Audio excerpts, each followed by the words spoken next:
Hi everyone, Danielle here. I'm doing a solo playthrough of Seaside.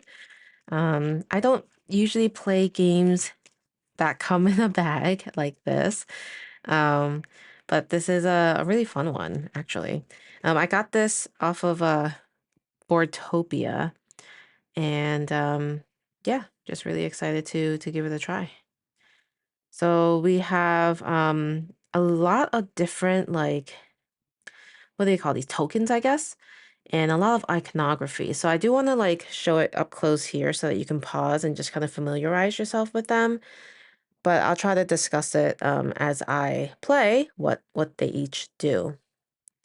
And I tend to forget when you play solo when the game ends. So hopefully during this playthrough I'll remember that the game end was triggered and I'll score accordingly.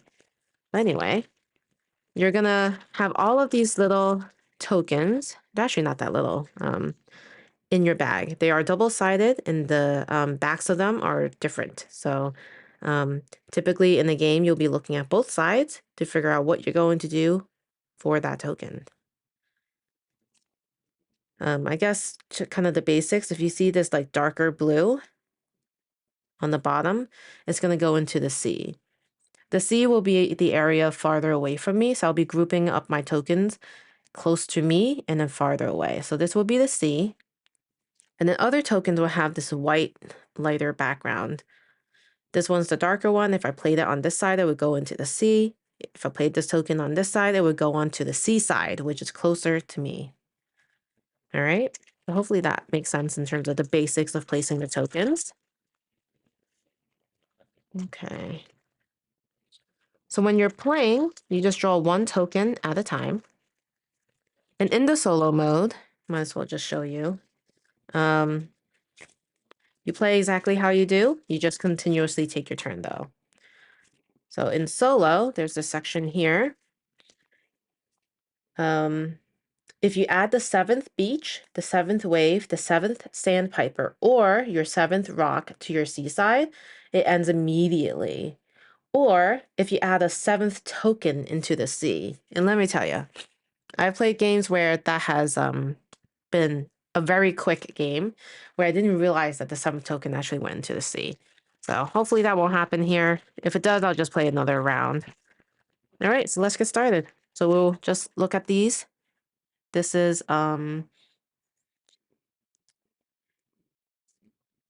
so I want to use the right terminology. This is an isopod. And isopods are actually taken by sandpipers from the sea. So I want as many sandpipers as I can, as many isopods as I can get into the sea, without hitting that 7 limit, of course. That ends the game. So I'll put this into the sea. Ooh, another isopod. Perfect. And then we have a crab. So when we have a crab, you're going to want to pay attention to the rocks. Because every pair of rocks, you can actually take all the crabs from the sea. So that's what triggers taking crabs. But I think I'll focus on the isopods. Okay, so we have our first rock.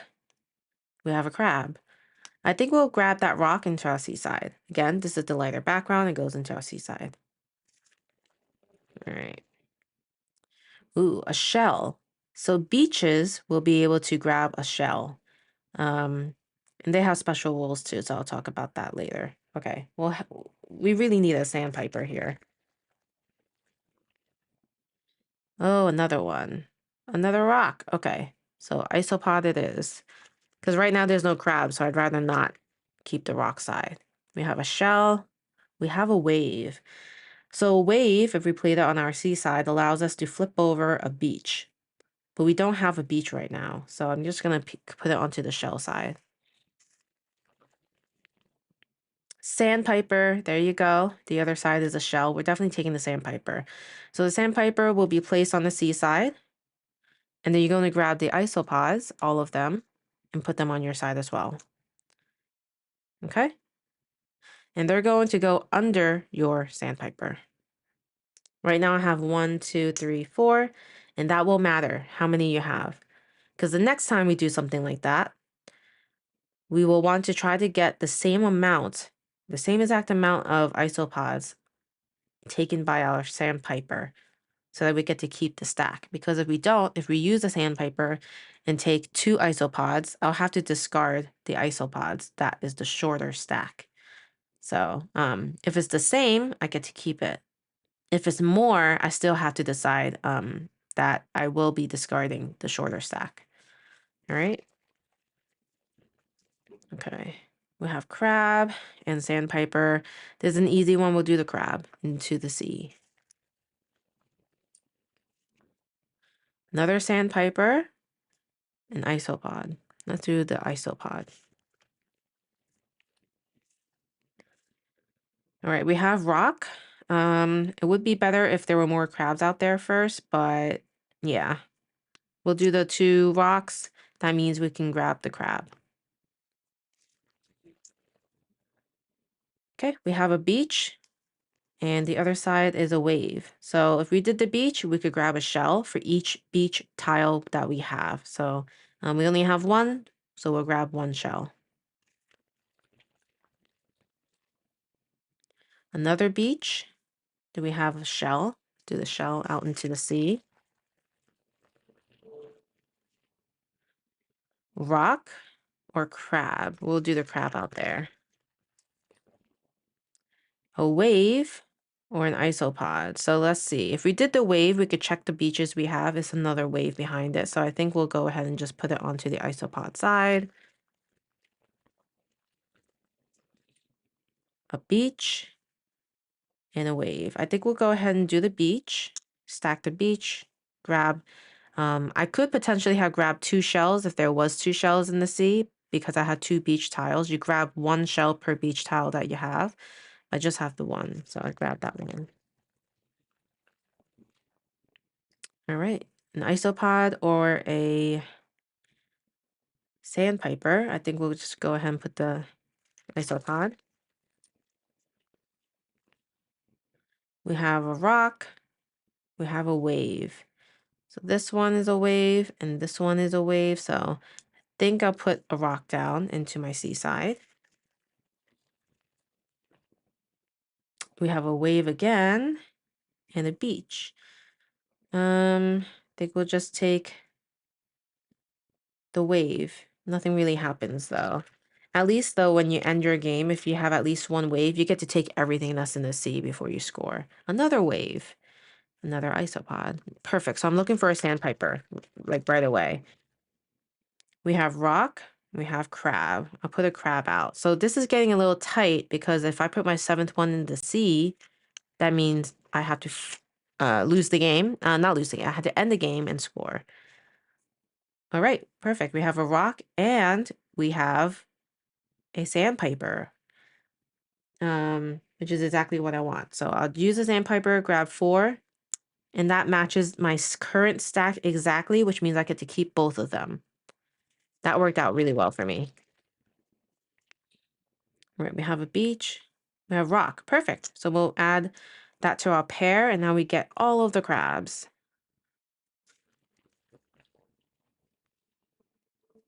Okay, we have a wave and we have crab. Let's put the crab out there.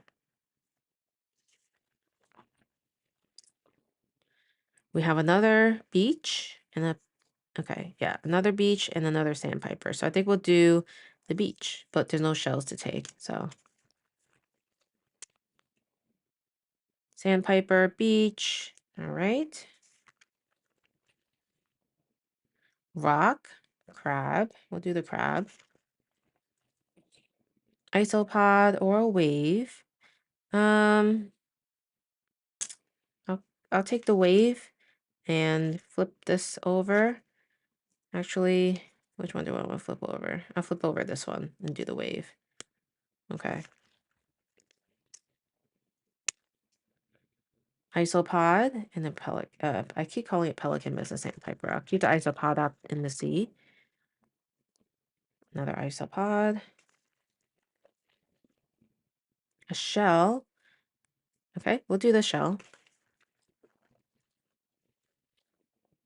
Another isopod. Let's see the other side, actually. Ooh, it's a crab. I think we'll do the crab. but we're gonna need two more rocks. Oh wait, is that a good idea? I think we'll do the isopod. A beach and a wave. Let's do a beach, and then we'll grab this shell.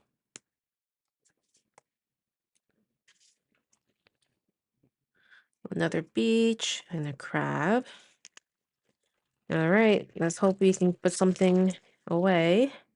A rock. Nice. So we'll do the rock. Let's hope we get another rock. um, okay, so we have a beach or a sandpiper. I think we'll take the beach, even though there's no shells. A shell and a wave. Okay, we'll do a wave. And then we'll go ahead and, yeah, we'll use the sandpiper, take these, but unfortunately it's a shorter stack than the rest, so it does just get discarded and not scored. But that helps, gives us some breathing room so that the game will end. The idea is that we're trying to get as many tokens on the seaside as possible and prolong the game. All right, so we have another beach. We have a shell. Let's take the shell out there. All right, a wave, a rock. Perfect. And so we have 3 crabs. So we gotta be mindful though. We have 7 of them. The game immediately ends. So we have 6 right now. So we can't get any more crabs. All right, we have rock. We have a seashell. A rock and an isopod. We'll do that. Don't think I need any more rocks. Because if I had a 7th rock, the game would end. I have 6 right now. So we have a crab. We have an isopod. I think we're probably going to trigger the end soon. A shell. I hope we get a beach. All right, perfect. A beach and a wave. We'll get that beach. We have 1, 2, 3, 4, 5 beaches, so we could get a total of 5 shells, but we only have 3 to take, so we'll take the 3. And this one has 1, 2, 3, 4, 5, 6 as well. So we're kind of reaching our limit there too. So the game is going to end very, very soon. A rock and a seashell. An isopod or a wave. Let's see. I'm looking at the beaches because the wave lets you flip over the beach tiles. I think we'll go ahead and get the sandpiper to flip over from the beach. So we'll use the wave, flip over the beach to show the sandpiper and grab both of these. These are smaller stacks, so the small stack will be discarded.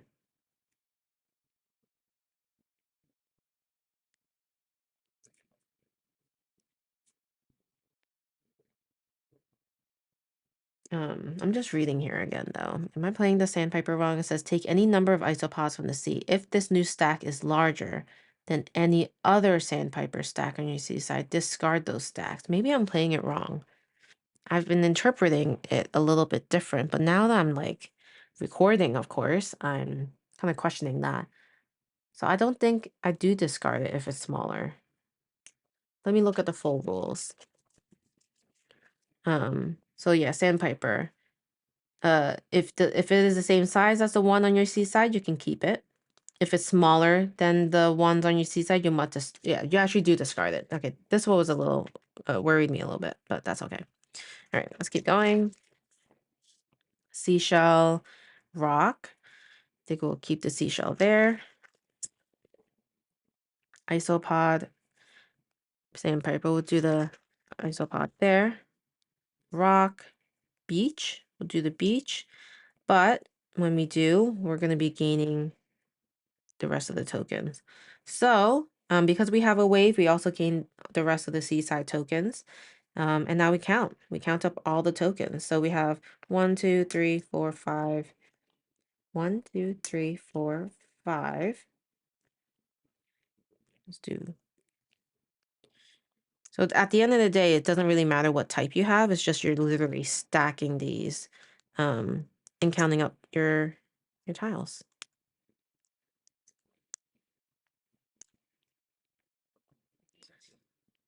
Okay. So these are stacks of 5. So that's 10, 20, 30, 40, 41. So let's look at this range here. So I got 41, and it says, a very satisfying outing. Your mind is filled with wonderful memories. Yeah, so this is a very fun, relaxing solo game. It kind of gives me kind of the same satisfaction of playing a Gentle Rain. Um, and yeah, it's just really nice, tactile. I love being able to touch the, tokens and kind of just look at both sides of them. When you're playing multiplayer, you kind of have to look at them in secrecy. So, that would stress me out, making sure no one could see what I'm taking out of the bag. But when you're playing solo, everything's kind of open information, so you don't have to like hide it. You just kind of hold it in your hands and you look at it. But yeah, that was my solo playthrough of Seaside. Let me know if you played this before. I do look forward to bringing this outside the house to play. That'd be fun. Um, but yeah, if you're not already subscribed, please consider subscribing, liking, or commenting as well. And hope you're doing well. I'll see you next time. Thanks for watching. Bye.